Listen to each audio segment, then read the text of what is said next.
El Señor les bendiga, hermanos, a cada uno, pastor, y a cada uno de los que están en esta tarde. Agradecidos por la misericordia y el amor del Señor hacia nosotros. Quiero compartir la palabra del Señor en el libro de Lucas, en el capítulo 23. Si tiene su Biblia por ahí, si no, de todas maneras, va a aparecer ahí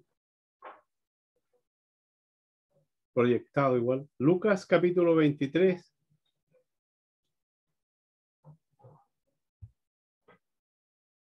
Voy a leer el verso 26 ahí en el nombre del Señor.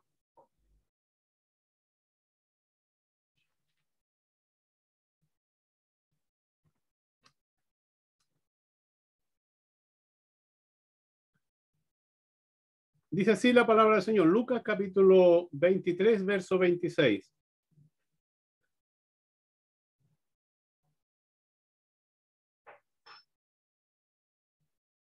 Y llevándole, tomaron a cierto Simón de Cirene, que venía del campo, y le pusieron encima la cruz para que la llevase tras Jesús. Amén. Voy a pedirle que oremos al Señor un momento. Padre eterno, te damos gracias en esta hora. Bendecimos tu nombre. Tenemos la maravillosa oportunidad, Señor, de poder compartir tu palabra. Es un deber, Señor, que tenemos, pero necesitamos de ti. Queremos rogar para que tomes dominio de nuestras mentes, nuestros labios, Señor, que puedas tomar dominio mi ser entero para que sea tu palabra, no sea la mía, Señor, que sean tus pensamientos. Esos conocen, esos escudriñan hasta los tuétanos de nuestros huesos, Señor. Tú que conoces nuestras necesidades, háblanos a cada uno en esta hora para bendición de tu iglesia, para bendición de cada uno de los que estamos conectados, Señor, y aquellos que puedan escuchar tu voz por medio de tu palabra. Usa mi vida, Padre, por misericordia. Me encomiendo a ti en esta hora y ruego por cada uno de tus hijos para que nuestro entendimiento también sea abierto y poder recibir tu palabra, Señor amado, y que haga vida en nuestros corazones. Te lo rogamos, Padre, en el nombre de Jesús, nuestro Salvador. Amén. Amén.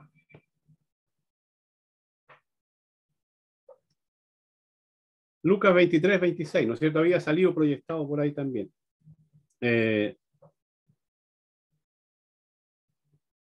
Simón de Cirene, fíjese, un personaje que aparece que probablemente no tiene mucho protagonismo dentro de la Biblia, pero fue impelido a tomar y a cargar la cruz de Jesús. Cuando nuestro Señor Jesucristo ya iba camino al Gólgota, ¿no es cierto?, para ser crucificado. Este trabajo quizás obligatorio en sí mismo le fue de tremenda bendición. Él lo cargó, lo tomaron y lo obligaron a hacer aquello, ¿no es cierto? Pero tras aquello había una tremenda bendición para este hombre y que se recuerda y quedó en la historia en realidad bíblica, eclesiástica, ¿no es cierto? Como un personaje que pudo ser parte, ¿no es cierto?, del dolor y del sufrimiento que llevaba nuestro Señor Jesucristo y de esa tremenda cruz que cargaba, ¿no es cierto?, en sus hombros. Ocupa realmente este hombre hoy día un sitial importante. Ahora son muchos los tenemos que. Son lo que yo he querido tomar, ¿no es cierto?, para poder ver con la ayuda del Señor lo que la palabra del Señor nos quiere hablar en esta hora. Tenemos que el cristiano es llamado a obedecer. Cuando hablo de impelidos a obedecer, como que le he puesto al mensaje de la palabra del Señor, puedo... A mí me quedaron 4. Es una palabra nueva en realidad que aparece ahí y tiene que ver con obligación, con deberes, impelidos a obedecer, obligados a obedecer, podríamos llamarle también. Tenemos que, por eso le he puesto también, ¿no es cierto?, algunas divisiones a la palabra del Señor, al trozo que hemos leído. Por ejemplo, quiero ver 3. Tenemos que. El primero, tenemos que asistir al templo. Un deber, una obligación. Tenemos que asistir. Es un imperativo, es un llamado, ¿no es cierto?, a que sea urgente en nuestras vidas poder hacerlo. Quizás las condiciones que estamos viviendo hoy día, usted me dirá, ¿cómo voy a ir al templo? Es cierto, estamos en unas condiciones especiales, pero es importante, ¿no es cierto?, cuando no estamos viviendo esto, poder reunirse. Y nosotros nos hemos dado cuenta que nos hace falta las reuniones, ¿no es cierto? Agradecemos al Señor que nos ha permitido por medio de esta plataforma poder estar aún así en comunión, ¿no es cierto? Poder unirnos, poder vernos con la ayuda del Señor. Lucas capítulo 2, verso 49, dice: entonces él le dijo, ¿por qué me buscabais? ¿No sabíais que en los negocios de mi Padre me es necesario estar? Se había perdido nuestro Señor Jesucristo. ¿Dónde estaba? En el templo. Cuando fueron a Jerusalén a adorar, después ya habían pasado más de 2 días y se dieron cuenta cuando iba de regreso a su tierra, Nazaret, ¿no es cierto?, que el niño ya no estaba con ellos. Dentro de la multitud de todos los que iban acompañando a José, ¿no es cierto?, a María, se dieron cuenta que Jesús no estaba con ellos. A los 12 años, ¿qué estaba haciendo el niño? Dice, volvieron a buscarlo y lo encontraron en el templo, discutiendo la palabra del Señor con los maestros. Dice, ¿no sabe que en los negocios de mi Padre me es necesario estar? ¿Se da cuenta lo que era necesario? ¿Qué cosa realmente es la que le llamaba la atención a nuestro Señor Jesucristo? Y Él nos enseñó el camino en el cual nosotros debemos andar, en el cual nos conviene estar. Es una necesidad. Salmo 27:4. ¿Qué dice Salmo 27:4? Una cosa he demandado a Jehová, esta buscaré, que esté yo en la casa de Jehová todos los días de mi vida, para contemplar la hermosura de Jehová y para inquirir en su templo. Una necesidad. ¿Por qué una necesidad? Porque allá es donde nos podemos congregar. Dice, inquirir en el templo. ¿Qué es lo que es inquirir? Es instruirse. ¿Dónde nos podemos instruir? No nos vamos a instruir, ¿no es cierto? A lo mejor andando y tomándonos libertades, ¿no es cierto? Y dejando escapar el tiempo que Dios nos ha dado. Allá en la casa del Señor.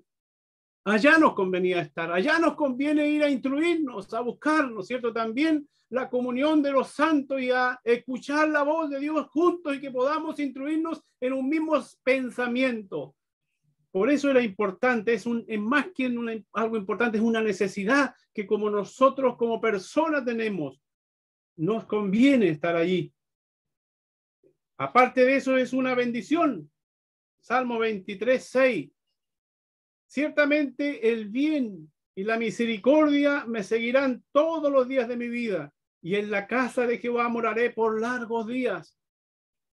Una bendición, sí, porque morar en la casa de Jehová significa estar en comunión con Él, estar cada día, ¿no es cierto?, teniendo contacto con Él seguro, dice la palabra del Señor en otro lado, debajo de la sala del Señor estaremos seguros, ¿no es cierto? Eso quería Dios con su pueblo, que estuvieran, ¿no es cierto?, debajo de su protección. Por eso es importante que no nos alejemos, que no descuidemos, como decía la palabra del Señor allá en hebreo, si no me equivoco, ¿no es cierto? No es bueno dejarnos de congregar, no es bueno, no le hace bien a nadie aquello. La persona cuando deja la congregación, ¿qué pasa? Lo hemos visto y por experiencia podemos decir a través de los años que Dios nos ha permitido estar en este camino glorioso, santo, que muchos que partieron apartándose y han descuidado, ¿no es cierto?, la congregación, muchos ya no están con nosotros hoy. Por eso qué maravilloso, qué glorioso es que podamos siquiera hoy día por este medio poder reunirnos, poder congregarnos, estar bajo este alero santo que Dios nos permite tener. Y le agradecemos al Señor. Tenemos que tenemos que congregarnos. Es bueno, es algo que nos va a hacer bien al alma. Y no solo al alma, si la persona está bien por dentro, también su cuerpo físico va a estar bien. Porque es bien sabido, ¿no es cierto?, que mientras las personas tienen,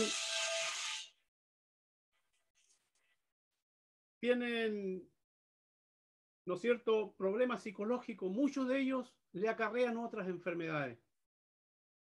Y si estamos bien por dentro, si nuestra alma está bien, si nuestro espíritu está bien, vamos a estar también sanos por fuera, ¿no es cierto? Si estamos bien con Dios, si estamos bien con los hermanos, si nos saludamos amablemente, si nos vemos, nos deseamos bendición, vamos a orar también para que Dios siga bendiciendo a los demás. Entonces es importante que nosotros, hermanos, estemos ahí congregándonos siempre. Así que si alguno dice, no es tan importante aquello, porque a veces también se escucha. Yo prefiero estar escuchando, cuando nos íbamos a la iglesia antes, prefiero escuchar la radio, porque ahí sí que dan buenos mensajes. No voy a ir allá, ¿no es cierto?, a la iglesia, porque eso a veces no trae mucha bendición. No, nosotros que hemos vivido muchos años, y podría usted escuchar cuántas cosas ha vivido, por ejemplo, y ha tenido de experiencia nuestro pastor, que tiene más años que nosotros, y va a ver, ¿no es cierto?, que hay mucho bagaje, que hay muchas cosas que hoy día le son de bendición gracias a haber estado congregando todo el tiempo. Podemos confirmarlo nosotros que tenemos también muchos años allá. Entonces nos damos cuenta que importante es la congregación de los santos. Qué maravilloso es. Otra obligación, tenemos que amar al prójimo. No nos olvidemos de aquello. Es un mandamiento divino. ¿Sabía usted que amar al prójimo no es una cosa que se le ocurrió a la iglesia? Es algo de Dios. Levíticos 19:18 dice, no te vengarás ni guardarás rencor a los hijos de tu pueblo, sino amarás a tu prójimo como a ti mismo. Se da cuenta, una ordenanza, un mandato del Señor, amar al prójimo. Entonces, es lamentable, a veces hay gente que dice, yo odio a esta persona. ¿Por qué puede odiar a la persona cuando Dios nos manda amar al prójimo? ¿Por qué puede haber rencor cuando Dios nos ordenó a que eso no debería existir dentro de nosotros? Entonces, tenemos que amar al prójimo. Dios nos enseñó, Jesús nos enseñó también en su bagaje, en su caminar acá en la tierra, cómo él amaba al prójimo, cómo él termina, ¿no es cierto?, sus días con sus brazos abiertos, extendidos y perdonando a aquellos que realmente le estaban haciendo daño, amándolo y amándonos a todos nosotros. Maravilloso es el nombre del Señor. Es un deber humano. Lucas 10:25 tenemos una historia, ¿no es cierto?, donde nos muestra cómo es necesario amar al prójimo. Y muestra, ¿no es cierto?, que una persona enseña cuál es el amor al prójimo. Una persona que era samaritana, una persona que era ajena a los que están cerca o los que dicen tener al Señor. Por eso que a veces nos sorprende cómo gente que a veces no es cristiana sí tiene gran amor hacia su prójimo. Pero nosotros, Dios nos manda amar al prójimo. Nosotros somos los primeros que te debemos mostrar al mundo cuán grande es el amor que Dios tiene por ellos y lo vamos a demostrar nosotros amándonos a ellos. Es importante amar al prójimo. No es que Dios nos esté diciendo a nosotros, mire, ustedes que están en el Evangelio ahora y que han venido a este camino, traten de amar. No lo dice así. Es una ordenanza. Amar al prójimo como a ti mismo. Eso nos dice. Ahora, si nosotros no nos amamos, difícil vamos a poder amar a otra persona. ¿No es cierto? Entonces, Dios nos manda amar. Misericordia quiero, dijo el Señor, ya no quiero más sacrificio. Misericordia quiero. Es una responsabilidad cristiana. Romanos 16:2. ¿Qué dice Romanos 16:2?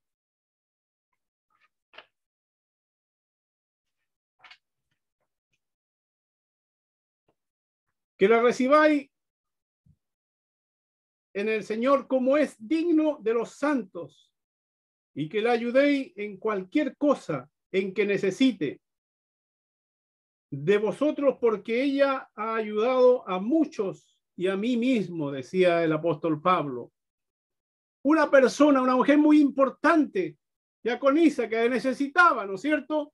Dice, yo quiero que la reciba, y nosotros también, ¿no es cierto? Porque él dice, Pablo, a mí me ha ayudado tanto como ha ayudado a muchos cristianos más.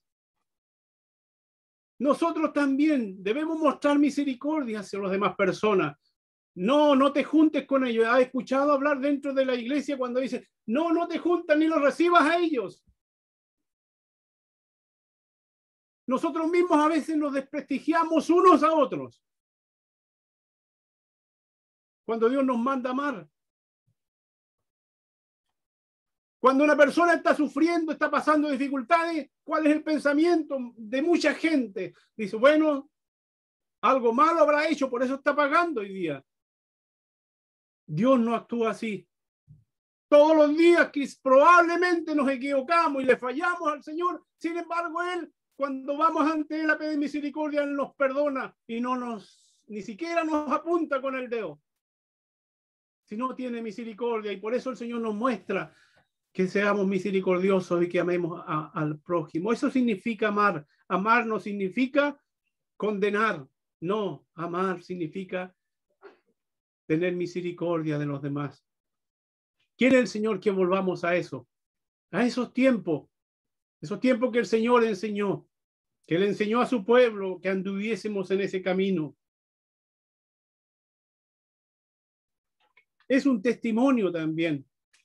Qué importante es, porque así vamos a tener una vida que dé testimonio hacia los demás, una vida que la gente pueda verlo. Como decía días atrás, ¿a quién tiene que ver? ¿A la persona? No, tienen que ver a Cristo en nosotros.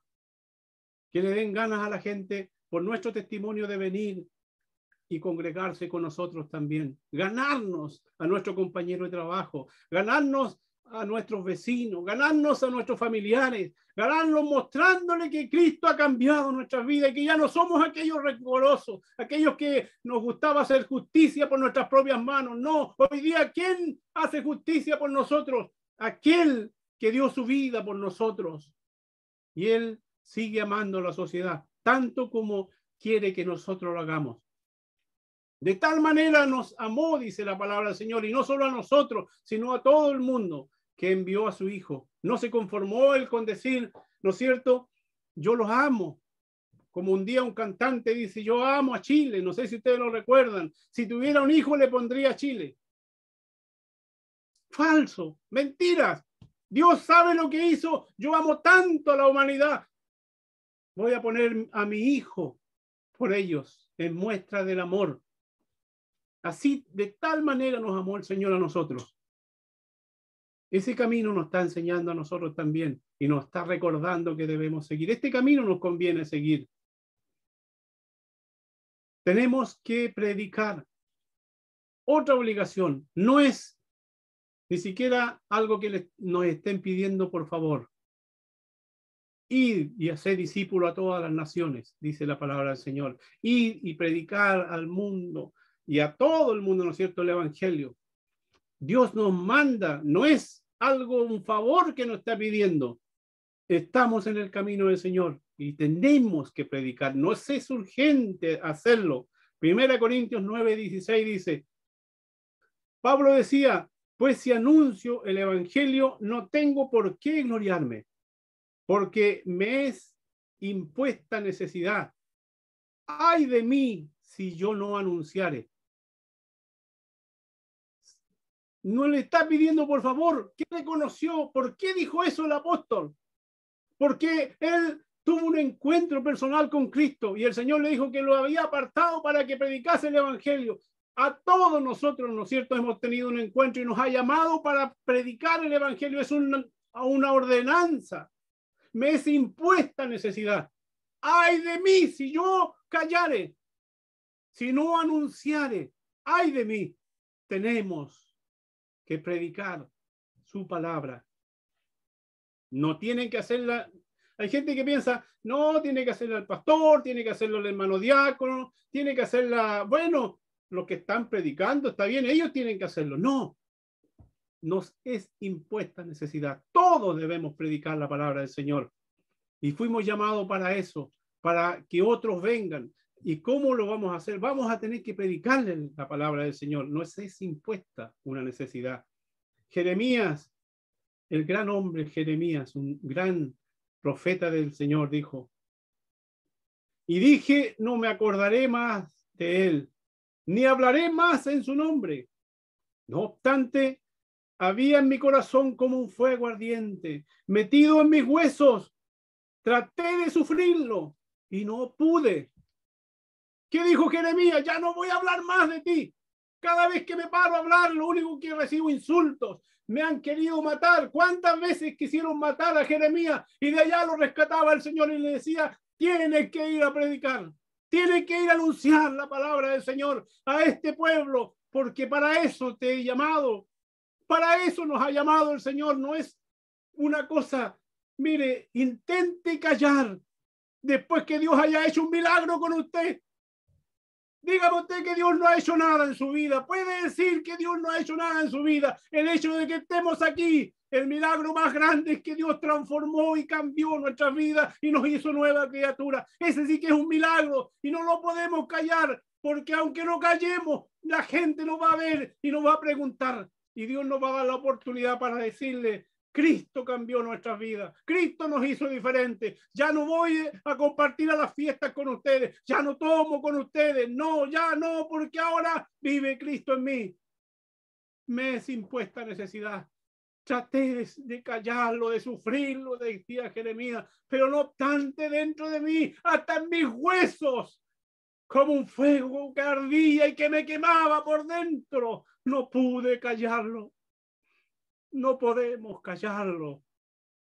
Qué maravilloso es cuando Cristo vive en nuestras vidas, porque no solo por fuera, sino que primero por dentro nos quema, nos llena de su Espíritu Santo, nos hace ver que hay necesidad que otros se salven, nos hace ver más allá de lo que ven nuestros ojos. No es impuesta necesidad, no podemos callar. ¿Qué dijo Isaías? Isaías dice, heme aquí, envíame a mí. ¿Cuántos en esta hora podrían decir como Isaías? Heme aquí, Señor. Yo sé que tú estás hablando a mi vida. ¿Cuántos en esta hora pueden alzar la voz y decir como Isaías? Heme aquí, Señor. Habrá uno que pueda anunciar tu palabra. Habrá uno que pueda anunciar tus maravillas. No hay nadie. ¿Cuántos pueden decir, heme aquí, envíame a mí? En estos tiempos que estamos viviendo, muchos se han dado cuenta que la venida del Señor está a las puertas. Como el mundo está convulsionado y se están alejando de Dios. Muchos están poniendo la mirada en el hombre. Muchos están fijando sus ojos en el hombre. No fijéis los ojos en nadie más que en Dios, dice un coro por ahí. Es tiempo que podamos decirle al Señor, heme aquí. Heme aquí significa estoy aquí, Señor. Amén. Aquí estoy dispuesto para anunciarle a aquellos que no te conocen, aquellos que están enfermos, aquellos que están desesperados, aquellos que fijan los ojos en la sociedad, en los hombres, decirle que Cristo aún está esperando por sus vidas y que quiere rescatarlo, que los quiere salvar de este flagelo que viene para aquellos que no han conocido al Señor. Predicar, hermanos, no es exhibirse. Predicar no es un asunto de sentir. Alguno podrá decir que yo nunca he sentido hacerlo. Que lo hagan aquellos que sienten predicar. cosas del hombre, cosas que la humanidad está metiendo en la mente. No es una cosa de sentir, es un deber, es una obligación. Tenemos que predicar. No es desperdiciar el tiempo. No, es ganar el tiempo. No es que tenemos que sermonear a alguien, no. ¿Qué es predicar? Es obedecer a Dios. La ordenanza que Él dejó de ir y predicar el Evangelio. Ir por todo el mundo y predicar el Evangelio a toda criatura. Es un deber, es una obligación. Predicar realmente es amar a Dios.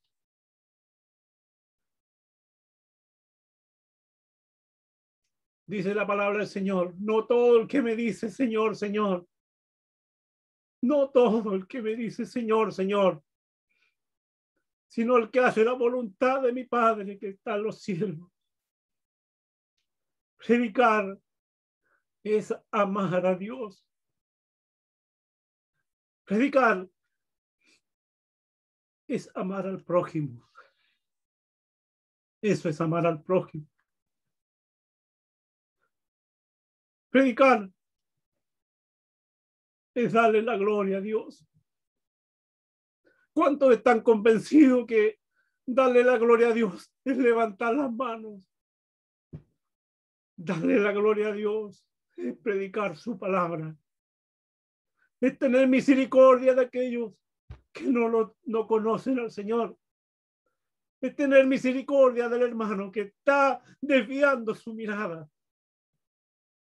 Eso es darle la gloria a Dios. Eso es predicar. Predicar con nuestro ejemplo. Predicar es que la iglesia sea una. Que podamos unirnos para alzar la voz. Para decir que el tiempo del Señor es cumplido. Predicar es amarnos, es mirarnos los ojos y amarnos. Y tener misericordia los unos de los otros. Tenemos que hacerlo. No es impuesta necesidad. Dios añada bendición a su palabra y bendiga a su iglesia. Y bendiga a cada uno de los que están en esta hora. Bendiga a mi hermana Sunilda que está coordinando.